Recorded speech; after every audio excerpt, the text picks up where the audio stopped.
Hola, muy buenas noches. Soy Luis Carlos Ugalde y le doy la bienvenida a una emisión más de Mesa Cuadrada. En esta ocasión saludo con mucho gusto a José Ureña, a Gustavo Rentería. Doctor, ¿cómo estás? Me da mucho gusto saludarte. Un saludo al auditorio, saludos a Verónica, un beso y a Javier Oliva. Gracias, Gustavo. Y quiero platicarles que hoy analizaremos el tema fundamental de la negociación del presupuesto y del paquete económico que deberá hacer el Congreso de la Unión en las próximas semanas. Para ello nos acompaña el presidente de la Comisión de Hacienda y Crédito Público de la Cámara de Diputados, el diputado Damián Cepeda Vidales. Damián, gracias por estar con nosotros. No, muchas gracias a ustedes por la invitación. Es un gusto estar aquí. Gusto saludarlos a los tres. Bienvenido. Gracias. Y antes de iniciar este tema, les invito a ver la nota que hemos preparado. La aprobación del presupuesto de egresos de la Federación es el acto de mayor trascendencia para influir en la política pública y desarrollo del país. Este año, a través de su propuesta, el gobierno federal busca concretar las reformas estructurales recién aprobadas. De lo que se trata es de contribuir a través del ejercicio del gasto público a que los beneficios de las reformas se traduzcan en beneficios para la economía familiar. El paquete económico 2015 se encuentra estructurado en tres partes. La primera, los criterios de política económica, que para el siguiente año estiman un crecimiento económico de 3.7%, una inflación de 3%, tipo de cambio en 13 pesos por dólar, y fija el precio del petróleo en $82 por barril. En segundo lugar, el paquete económico contempla la Ley de Ingresos, que en esta ocasión prevé recursos por 4.676.237 millones de pesos. La tercera parte es el presupuesto de egresos, que este año contempla además recursos para iniciar el nuevo proyecto del aeropuerto, 2.000 millones de pesos para el programa Prospera, un incremento del 56% en el presupuesto del ahora Instituto Nacional Electoral por los comicios del próximo año, así como recursos para nuevas instituciones como la Gendarmería, la Comisión Nacional de Hidrocarburos y la Comisión Reguladora de Energía. Los legisladores, antes de aprobar el presupuesto, pueden modificar entre el 6 y el 10% del gasto total. A esto se le llama la bolsa negociable. El resto del presupuesto se considera ineludible porque incluye partidas con obligatoriedad jurídica o política, como el pago de sueldos y salarios, subsidios, pensiones y programas sociales, así como las transferencias a entidades federativas. Damián, muy buenas noches nuevamente. Para empezar, tú eres el responsable en la Cámara de Diputados de coordinar el trabajo a nivel de comisión, en la Comisión de Hacienda que discute la Ley de Ingresos y luego se discutirá el presupuesto de egresos. Así, a ojo de buen cubero, ¿qué te gusta y qué no te gusta del paquete económico en su conjunto? Pues mira, la verdad de las cosas es que es un tema es complejo, como lo comentaban ahorita, ese tema a mi juicio más relevante en el que se puede influir de alguna manera en lo que va a suceder en el gobierno al año siguiente. Por un lado está el tema legislativo, pero por otro lado está el tema presupuestal y luego la fiscalización. El paquete que recibimos es un paquete que si lo ves así a primera vista, parecería que el crecimiento es pues casi inercial. Hay un crecimiento de 4.7% en términos nominales, es decir, si ves las cifras y las comparas, crece eso. Sin embargo, la comparación real es quitarle, sí, de lo aprobado el año pasado contra lo que se quiere que se apruebe este año. Sin embargo, lo correcto es quitarle la inflación, porque hay una pérdida del valor adquisitivo, del poder adquisitivo del dinero en el tiempo. Entonces, 3.9% de inflación esperada para este año, eso te hace que el crecimiento real sea menor al 1%. Primer dato que destaca. Segundo dato que destaca es que el planteamiento del gobierno federal no presenta cambios en materia de impuestos. Y esto es bueno para quien está de acuerdo con la reforma hacendaria que se hizo el año pasado, que es pues, los partidos PRI, el Verde, Nueva Alianza y una parte del PRD que votaron. Esto no estamos de acuerdo quienes votamos en contra, que fue una parte del PRD y los diputados del PAN, que forman parte de esa bancada. ¿Por qué? Pues evidentemente porque nosotros quisiéramos escuchar no que no quieren un movimiento, sino que hubiera movimientos a la baja. Está bien que no se quieran subir, pero que se bajen. Entonces, ese es un segundo tema. Y el tercer tema son las grandes variables, que es como se incorpora. Digamos, esto te estoy hablando de ingresos, ¿no? Ahorita si quieres entramos a egresos. Son las grandes variables, los temas a discutir, pues son, a ver, ¿cómo estás estimando, por ejemplo, los ingresos petroleros? ¿Viene una disminución? ¿Vienen a la baja los ingresos petroleros? Por darte una idea, estoy redondeando, estamos hablando de 1/3, ¿no? De los ingresos, de total de ingresos. De eso, pues, ¿cómo llegas a ello? Pues lo primero que hay que preguntar es cuánto petróleo se va a producir. Y ahí está la propuesta, que es 2.4 millones de barriles diarios. Esto es menos de lo aprobado el año pasado, pero es un poquito más de lo que se espera que cierre el presente año. Y luego la siguiente pregunta es, ¿y a cuánto lo vas a vender? Entonces te viene el precio del petróleo. Y el precio del petróleo viene propuesto $82, por darte una referencia. El año pasado se propuso 81, pero se aprobó 85. Hoy la expectativa de cierre promedio es $94. Entonces ahí otro tema en donde hay un colchón siempre de subestimación que se usa para negociar con los partidos políticos. Estamos diciendo, ok, vamos viendo este tema. Otro tema importante, tipo de cambio. Y por supuesto, creo que de los temas más relevantes es cuál es la expectativa de crecimiento económico para el año entrante. Y aquí hay un gran debate, porque se propone 3.7%, pero evidentemente en todas las reuniones que hemos tenido, intercambios con subsecretarios, con académicos, con diferentes personas, pues es el debate de, a ver, esta expectativa de crecimiento está basada realmente en datos objetivos, técnicos, sí o no.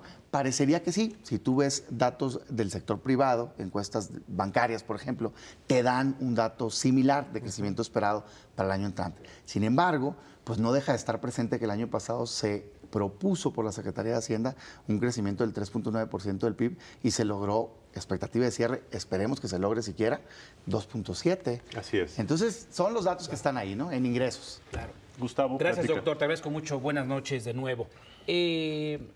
¿Podríamos decir que lo bueno de este paquete económico 2015 es que ya está perfectamente calendarizado? Yo recuerdo, en mis inicios de reportero, que cargaban los peregrinos ustedes, los diputados, ahí en la Cámara de Diputados.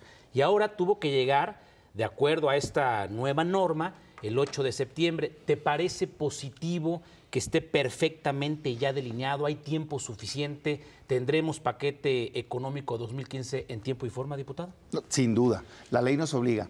Mira, antes de una reforma que se dio, pues sobre todo había mucho problema con los tiempos finales, ¿no? Y ahí andaban que moviendo el reloj legislativo, lo cual es un ridículo, ¿verdad? El reloj es el reloj que tenemos todos en la mano, no tiene por qué haber un tiempo distinto en la Cámara.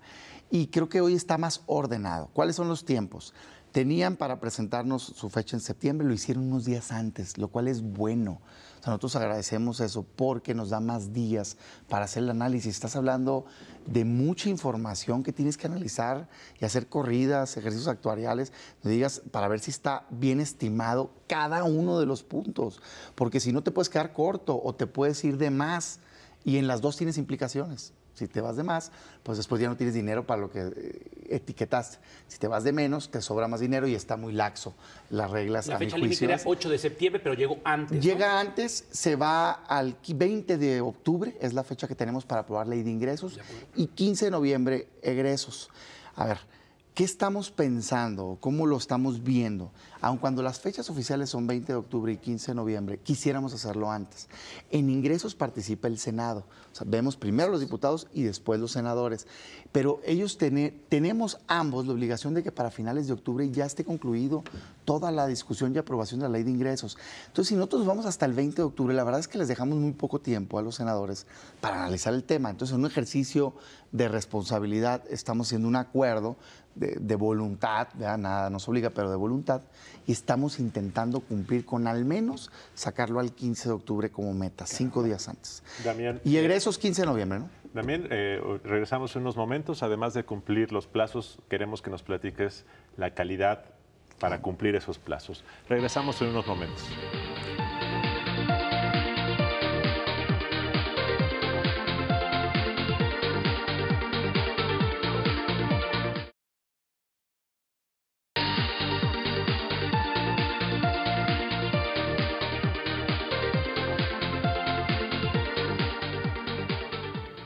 Regresamos a Mesa Cuadrada para platicar del tema de la aprobación de la Ley de Ingresos y el presupuesto de egresos que el Congreso mexicano tiene que llevar a cabo en las próximas semanas.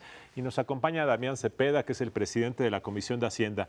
Debo decir algo para que la gente entienda tu argumentación, porque presidente de la Comisión de Hacienda, pero también tiene un partido político que es el Partido Acción Nacional, mientras que el presidente de la Comisión de Presupuesto es un miembro del PRI. Y esto es importante tenerlo en mente a la hora de estar oyendo tus argumentos, Damián.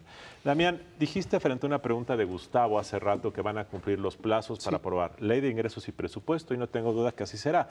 La pregunta relevante es la calidad del trabajo de las comisiones y luego del Pleno cuando vota. Hemos sabido que en años anteriores falta tan poco tiempo para aprobar, por ejemplo, el presupuesto, que a veces no son capaces de poder distribuir el dictamen para que se lea, y tampoco los diputados votan con los anexos y la información, entonces se vota a ciegas. ¿Cómo está procediendo el trabajo técnico de calidad al interior de tu comisión y del Congreso? Fíjate, yo creo que muy bien. En la Comisión de Hacienda lo que hicimos fue de inmediato establecernos en sesión permanente. Decir, a ver, hoy ya estamos todos aquí y ya no vamos a tener los procedimientos, digamos, técnicos para estar citando, sino que estamos constituidos en permanente. En cualquier momento se puede llamar. Y luego pusimos un calendario con una característica, apertura y transparencia, que creo que hace falta mucho de eso, como una autocrítica a la propia Cámara. Dijimos, a ver, todo el debate que sea arriba de la mesa. Y empezamos con una serie de sesiones públicas de debate, precisamente para eso, con los subsecretarios de Hacienda, con el subsecretario de Ingresos, con el procurador fiscal, con el titular del SAT, con la procuradora de Defensa del Contribuyente, que estuvo ayer y tuvo unas excelentes participaciones en la Cámara, con el director del Centro de Estudios de las Finanzas Públicas. Estamos escuchando a organismos de la sociedad civil, en fin. ¿Para qué? Pues precisamente para hacer este intercambio de opiniones, porque los datos que están aquí son los datos que propuso el gobierno en uso de su facultad, y además lo explican una serie de obligaciones legales. Por ejemplo, ahorita hablábamos de que el precio del petróleo, a juicio de muchos, viene a la baja, pero tiene una explicación de por qué viene a la baja, porque la ley de presupuesto le dice y obliga al gobierno a presentar su propuesta en base a una fórmula que es, digamos, conservadora, ¿no? Precisamente para no excederte en tu expectativa. Tienen un porqué las cosas. Entonces, lo que tenemos que hacer ahorita nosotros es debatirlo. Y no hay tema que no se pueda debatir, intercambiar opiniones, preguntar y decir, a ver, ¿por qué estás planteando un endeudamiento? Dices que del 1% del déficit público, pero la verdad es que los ingresos totales por financiamiento superan los 700,000 millones de pesos, que son 4 puntos del PIB. Te contesta el propio gobierno federal, de acuerdo, pero estamos dentro de los márgenes aceptables a nivel internacional, y luego escuchas pues, el intercambio de la otra parte que dice, sí, pero es demasiado alto y no está teniendo el impacto esperado como medida contracíclica, porque el año pasado aprobaste este endeudamiento y no tuviste el crecimiento. Entonces, es el debate que se da. Yo sí creo que lo estamos haciendo de calidad, y bueno, mi trabajo como presidente de la comisión será encauzar ese debate. Yo tengo una opinión propia como diputado y creo que tengo derecho a tenerla, tú decías ahorita, como miembro de una bancada. Sin embargo, sí hay una institucionalidad que cuidar, y yo lo que les garantizo es que todas las voces van a ser escuchadas. Ahorita estamos en la etapa de recibir propuestas y luego ya pasamos a la etapa de ver que sí, que no, y vamos para adelante. Excelente. Sí. Pepe. Sí, diputado, hay una especie de camisa de fuerza que se impuso el gobierno al prometer que no cambiaría las reglas fiscales en el sexenio. ¿Esto cómo lo ven ustedes desde el legislativo? ¿Afecta, beneficia, salvo la certidumbre para que los inversionistas? O sea, lo demás. Esa es una pregunta. Y la otra, hay algo paradójico en el PAN. El PAN estuvo en contra de la reforma hacendaria, no está de acuerdo, y sin embargo, va a votar por aplicar un presupuesto fruto de esa reforma. Y no nada más eso, la dirige, la aplicación de leyes fiscales las dirige un diputado del PAN. ¿Cómo se da eso y cómo actuará el PAN en ese caso específico? No, bueno, empiezo con esta, creo que es parte de nuestra responsabilidad como legisladores. A ver, nosotros hemos venido apoyando una serie de reformas para el país que a nuestro juicio le están cambiando el rostro al futuro de México. Esa es nuestra opinión. Por eso las apoyamos. La energética, la política electoral, telecomunicaciones, competencia económica, nueva ley de amparo, Código Nacional de Procedimientos Penales y el resto de las reformas estructurales. Son parte de nuestra agenda histórica, de nuestra plataforma. Con esa plataforma electoral competimos. Por los 12 años que gobernamos la estuvimos proponiendo. Se opuso la oposición, hoy gobierno, creo yo, de una manera mezquina. Sin embargo, si nosotros actuábamos de la misma manera, pues estábamos cayendo en la misma irresponsabilidad. Por eso apoyamos las reformas estructurales, y qué bueno que así sea. Pues uno como legislador tiene la obligación de hacer lo correcto sin importar quién esté gobernando. Sin embargo, nos estamos oponiendo a lo que no creemos que es adecuado. Y nosotros pensamos que parte de la reforma hacendaria casi toda, pero parte de ella, no toda, no era positivo para el país y creo que los resultados están a la vista. No se ha dado el crecimiento que se esperaba, se está ahorcando la economía. Hay 3 maneras de tener mayores ingresos. Uno, cobrarle más al que ya está pagando, que es lo que se hizo con la reforma hacendaria. Otro es aumentar tu base de contribuyentes. Y el tercero es ajustarte el cinturón. Nosotros optamos por cualquiera de las últimas 2, no la primera. ¿Qué estamos en contra de la reforma hacendaria? Los temas de ISR, el aumento que se dio de la tasa, nosotros creemos que se debe bajar. Los límites que se pusieron a deducciones, que están inhibiendo la inversión, ¿no? Tanto de prestaciones salariales como inversión en activos fijos.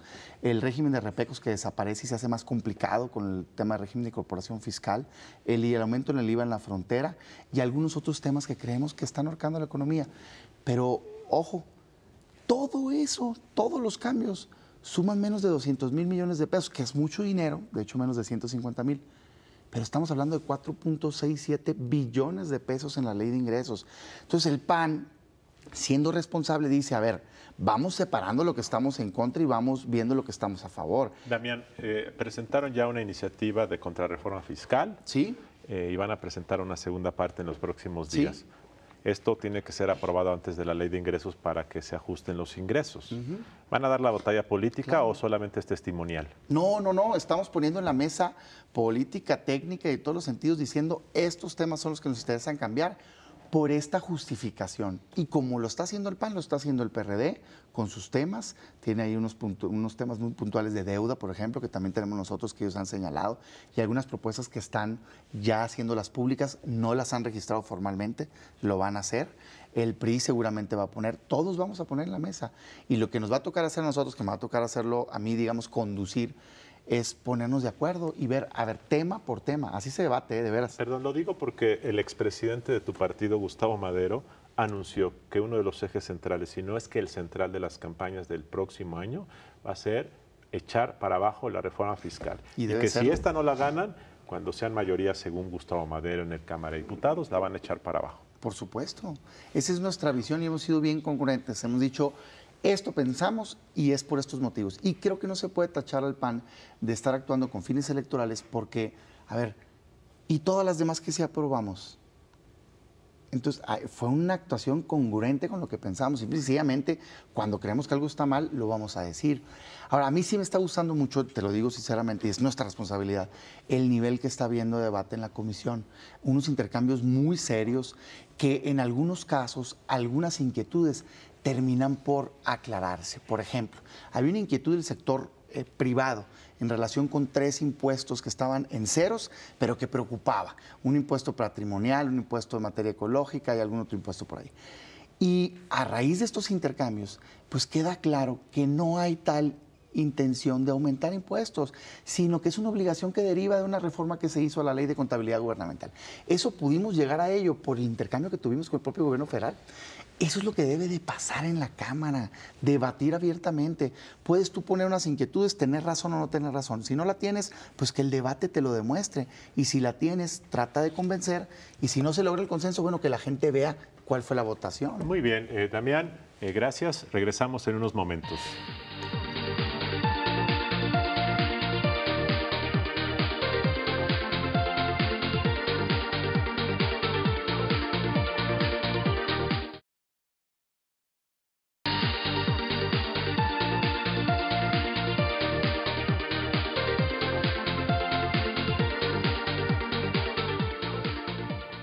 Estamos platicando sobre el tema de la aprobación del paquete económico, ingresos y egresos para 2015 y nos acompaña el diputado Damián Cepeda, que es el presidente de la Comisión de Hacienda de la Cámara de Diputados. Gracias. Gustavo. Gracias, doctor. Yo recuerdo, y seguramente nuestro auditorio también, que durante muchos años ustedes, oposición, Acción Nacional, acusaban al gobierno de que se repartían el dinero. Y ahora resulta, qué ironía, que el PRI es gobierno de nuevo, ustedes son oposición, y a quien se les acusa de quedarse con una comisión, gestionar lana para sus alcaldes, para sus gobernadores y quedarse con una buena tajada, son ustedes. Y estamos hablando no únicamente de miembros del partido, sino líderes de tu partido ahí en el Congreso. ¿Qué dices y qué van a hacer ustedes para evitar que se queden con una lanita para las Islas Caimán, para los diputados de Acción Nacional? Yo te lo pongo en dos carriles el tema. El primero, cualquier persona, sea diputado, funcionario, presidente, gobernador, alcalde, que cometa un acto de corrupción, se le debe meter a la cárcel. Así de contundente te lo digo. Y ese riesgo lo tenemos todos los que estamos en el ejercicio del poder público y no debe de ser. Es el tipo de cosas que tenemos que cambiar.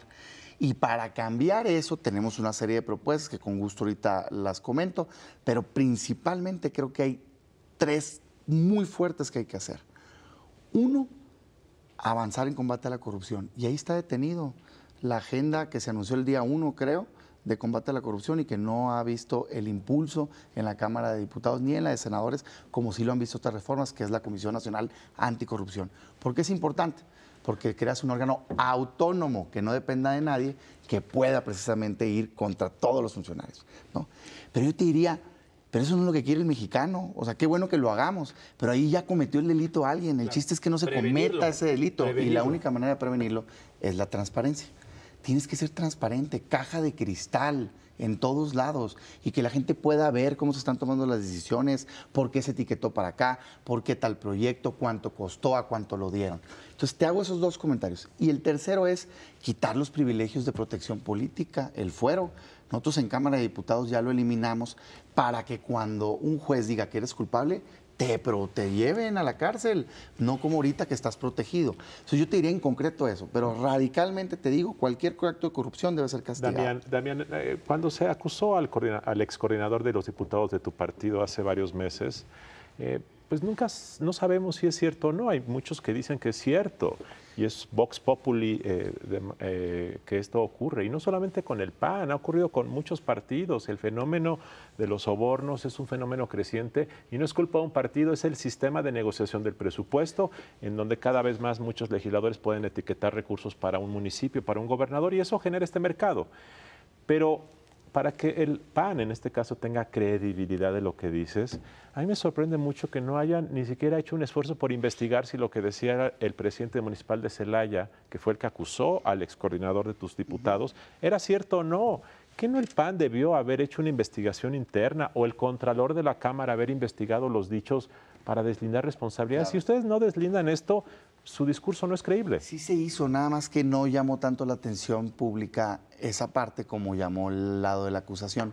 El propio excoordinador, y digo, creo que esto él lo puede comentar, pero yo tengo conocimiento, pidió él mismo a la PGR que hiciera una investigación y se le exoneró de ello. Hicieron su investigación con el propio alcalde, o sea, fueron dichos, no hubo una sola prueba. Qué bueno que vivamos en un país de libertad de expresión donde se pueda tocar estos temas de manera pública, pero también lo que yo digo es, bueno, llevemos eso a la arena penal. O sea, si hay una acusación, debe de irse ante los tribunales a acusar, probar, y si es culpable, cualquiera el que sea, yo te voy a decir una cosa. La cárcel. El presidente municipal de Celaya es miembro de tu partido. Sí. Si ese personaje dijo algo a la ligera, cometió un delito y merece ser sometido a las leyes y alguien debe denunciarlo. Claro. ¿Cómo es que a alguien de repente se le ocurre acusar a Villarreal de que le pidió moche? Sin duda, comparto ¿Que no contigo. el Partido Acción Nacional debería de interponer una demanda contra ese militante que cometió esto? Que entiendo, si mal no recuerdo, que lo que el alcalde en aquel momento dijo que una empresa consultora le estaba cobrando y que le habían dicho, ¿no?, que era para la que otra era persona. Villarreal. Sí, pero en esos términos, ¿verdad? Ajá. Entonces, digo, hay un problema estructural que hay muchas personas que andan promoviendo gestiones de proyectos, en fin, lo cual no tiene una relación con nosotros. A ver, en concreto te digo, para atajarlo de frente, cualquier persona, sea el que sea, cometió un acto, que se vaya a la cárcel. Así de tajante soy, sin importar si es de mi partido, otro partido, el que sea. Pero yo lo que les digo es que para poder lograr eso necesitamos hacer cambios institucionales. Comisión Nacional Anticorrupción, Ley General de Transparencia contundente y fuerte y eliminar el fuero. Me voy al otro lado de la moneda. El tema presupuestal. Parecería que está mal el diputado por etiquetar recursos y no lo está. Yo les puedo leer el artículo de la Constitución que dice que la facultad de aprobar el presupuesto de egresos es del diputado. Tú votas al legislador, específicamente al diputado federal, para que apruebe el presupuesto de egresos de la federación. Todo el gasto está haciendo su trabajo al decidir si va para educación tanto, para salud, para infraestructura. Y hay un procedimiento para etiquetar obras específicas. Ya hay algunos analistas y consultoras muy importantes de este país que dicen que es urgente que se exprese la Corte al respecto, porque le atas las manos al alcalde o al gobernador o al titular del Ejecutivo si tú, aparato legislativo, etiquetas el recurso. No lo pueden mover, les llega el dinero y no pueden hacer absolutamente nada porque es para un puente y es para un puente y si no lo gastas para un puente, ese dinero se regresa. No lo creo y no lo comparto y te lo comparto. Te digo por qué. Más del 90% de los recursos que bajan a los estados y a los municipios vienen vía participaciones o aportaciones. Es decir, no vienen etiquetados. Estás hablando de lo que estamos comentando aquí, es un porcentaje muy menor de obras prioritarias. Yo sí creo que precisamente el legislador a quien votó, que es el representante ciudadano, debe de hacer esa valoración de cuáles son las prioridades. En donde creo que estamos mal es en el procedimiento. O sea, pero sí quiero ser muy claro en que sí está bien el diputado aprobando el presupuesto, es su obligación, ¿no?, legal. Donde está mal, a mi juicio, y donde puede ser mejor es en el procedimiento, cómo lo haces. La gran parte de las obras vienen propuestas ya por el Ejecutivo Federal vía un procedimiento que se llama registro en cartera, que tiene que llevar estudios costos-beneficio, en fin. Solo lo que esté registrado puede llegar a la Cámara propuesto. Lo que en Cámara ha causado este tipo de comentarios es que hay ciertas partidas, cultura, deporte, pavimentación, que se deciden pues por consenso, como se deciden las obras, las leyes, perdón. Pudiera ser mejor, sí. ¿Qué proponemos nosotros? Una agencia de presupuesto que sea su órgano directivo ciudadano y que se hagan dictámenes técnicos y prioridades. Si todo es por fórmula, hay proyectos prioritarios que no se van a poder apoyar. Pepe, sí. Hay una perversión en la negociación de la que hablaba Gustavo, porque se asignan partidas para que los diputados ahí queden bien con sus alcaldes, con su gobernador, en fin. Esta vez ya no hay margen para esa acción, o sea, realmente es una. La otra, los gestores. El año pasado participaron, si mal no recuerdo, como 50 empresas haciendo lobby para llevar recursos hacia estados y municipios. ¿Ya también se eliminó esto? No. Damián, tienes como 50 segundos para contestarnos. Uno, se publica. Hay una ley en la materia que regula el tema de los cabilderos, qué bueno que así sea. Yo te digo que en lo personal, por ejemplo, ni uno ha tenido contacto con nosotros. No es necesario, Se los digo de frente a los alcaldes, a los gobernadores. No necesitan un gestor. Si ellos los contratan es cosa de ellos. El diputado está haciendo su trabajo. Y cuando ya se aprueba, tampoco necesitan un gestor para bajarlo. El PEF ya dice el presupuesto, que es de ustedes. ¿Para qué contratan un gestor? Yo creo que ahí es donde se pervierte el tema y donde se dan los dimes y diretes. Dos, el diputado no ejecuta, quiero aclararlo. Nosotros no ejecutamos obra pública. Pero asigna y es ahí donde se pero no ejecuta, ¿no? Y tres, yo te diría en el tema que sí puede mejorarse el proceso de etiquetación, digamos, de aprobación. ¿Cómo? Con una metodología más clara y publicando todo. Que sepa el ciudadano cuáles proyectos promovió cada diputado. Transparencia. ¿Y por qué? Damián, te agradecemos mucho. Voy a hacer una reflexión de 10 segundos. Si ustedes quieren aprobar y tener credibilidad para aprobar el presupuesto de los demás, tienen que empezar por aprobar bien el presupuesto interno y lo que se ve de la propuesta del Congreso de la Unión es muy malo. Es agregado y falta de justificación. Ojalá ahí empiecen en las próximas semanas. Muchas gracias. Ha sido todo por hoy en una emisión más de Mesa Cuadrada. Muy buenas noches.